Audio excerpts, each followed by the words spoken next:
ഇന്ത്യയിൽ നിന്നുള്ള ബസുമതിക്കും അതേപോലെ തന്നെ ബസുമതി ഇതര അരികൾക്കും വിദേശ രാജ്യങ്ങളിൽ പ്രിയം കൂടുതലാണ്. പക്ഷേ അതിന് ചില മാറ്റങ്ങൾ സംഭവിക്കുന്നുണ്ടോ എന്നൊരു ഡൗട്ട്.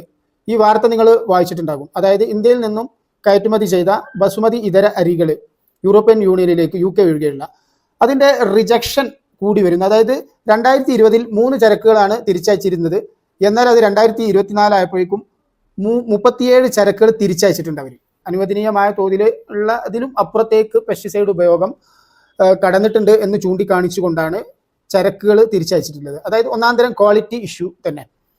അതേസമയം നമ്മളുടെ അയൽരാജ്യമായ പാകിസ്ഥാന്റെ 54 ചരക്കുകളാണ് 2020 തിരിച്ചയച്ചിരുന്നതെങ്കിൽ അത് 2024 ആയപ്പോഴേക്കും 2 ചുരുങ്ങിയിട്ടുണ്ട്. Directorate general of foreign trade certificate of inspection ഒക്കെ നിർബന്ധമാക്കിയിട്ടുണ്ട് ഇത്തരം ചരക്കുകളിലൊക്കെ.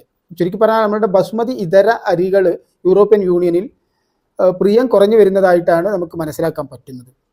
അത് വീണ്ടും കൃത്യമായ രീതിയിൽ ഇൻസ്പെക്ഷനും കാര്യങ്ങളും നടത്തി ക്വാളിറ്റി ഇംപ്രൂവ് ചെയ്ത് വീണ്ടും ആ മാർക്കറ്റ് തിരിച്ചു പിടിക്കാത്ത പക്ഷം ഇന്ത്യയെ സംബന്ധിച്ചിടത്തോളം വലിയ നഷ്ടമായിരിക്കും.